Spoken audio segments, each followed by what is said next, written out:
Hi, this is Robert with Hack and Slash Games. I'm here with my good friend Nathan. Say hi, Nathan. Hi, Nathan. All right. So this is kind of an off-the-cuff video. We're going to review a game called Corporate America. Show them the box, Nathan. It's a game of business as usual, also known as American politics. Right, which I happen to really like American politics. That's one of the reasons why I wanted to review this game. So I'm not familiar with this game, but my friend here really is. So I'm going to ask him some questions. He's going to help fill me out, give me an idea of what this game is all about and how it's played. So first, why don't we kind of go over like a general overview of what is this game about? How do you play the game? Not detailed, but kind of give an overview of how the game might be played, and of course, how do you win? Well, how you win is very simple. You have the most money at the end of the day. All right. The way the game plays, everyone is a businessman who has decided that they're going to dabble in politics. Everyone has a certain number of businesses that they establish in the first phase. Second phase of the game, they pander to the consumers. Yes, pandering to the consumers, something that all corporate businesses know very much about. However, the pandering can go wrong and trigger protests as well, which, hey, that means that the president's got something to do. Correct. After the Main Street phase, what happens is that there's the campaign trail where all of the business people who are in politics are going to be running for president. And there's going to be a lot of under-the-table dealings over the course of 3 rounds. They're going to give money to each other. Probably most of their money is going to go on themselves. And somebody at the end of the day is going to be elected president. How do you decide who gets elected president? Simple. Whoever has the most money in their campaign.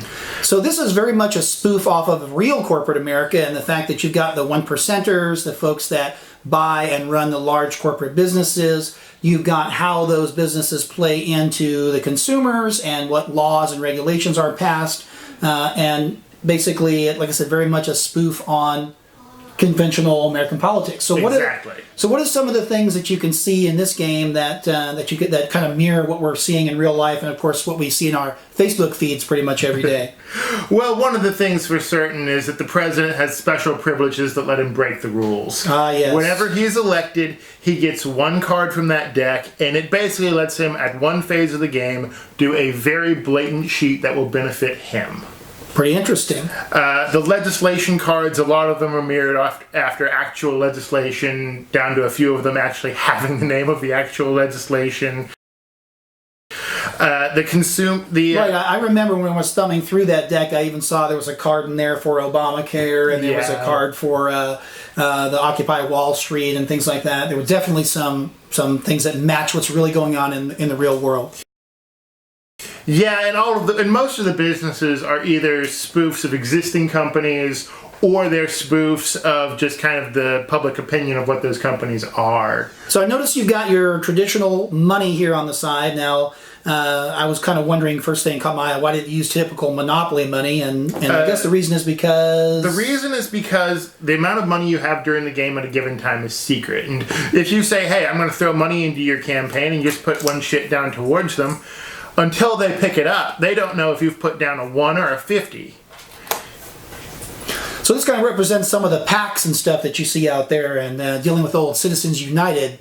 Right, yeah. I mean, you just don't know who's giving money to who, and how much. The game outright encourages bribery towards decisions. So if there's a consumer coming up, and I've got a healthcare set up over here, but it's an entertainment consumer, I can say, hey, how's this? I'll pay the price for you to flip over another card to have more to choose from.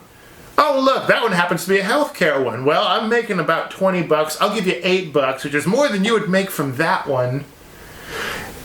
And there's a lot of back and forth bickering and deals, and maybe you'll say, well, I'll do it if you'll support me on something later.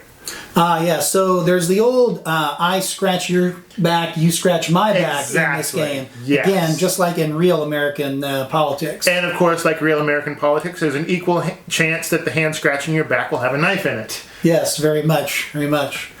All right, well, I think we've got the general gist of this game without going into great detail as to how the game's played. Again, this is Corporate America. Show them the box again. And recommend you give this game a try. You got anything else you'd like to say about Corporate America, Nathan? I'd rather be with this one than the real one.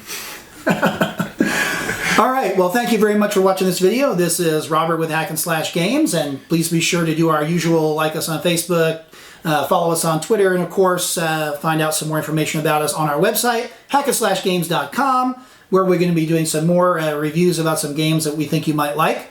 And of course, we have our own Kickstarter coming up in the December-January timeframe. Be sure to check that out. That's for our own card game, Ophidian 2350. Well, this is Robert with Hack and Slash Games, and Nathan, signing off.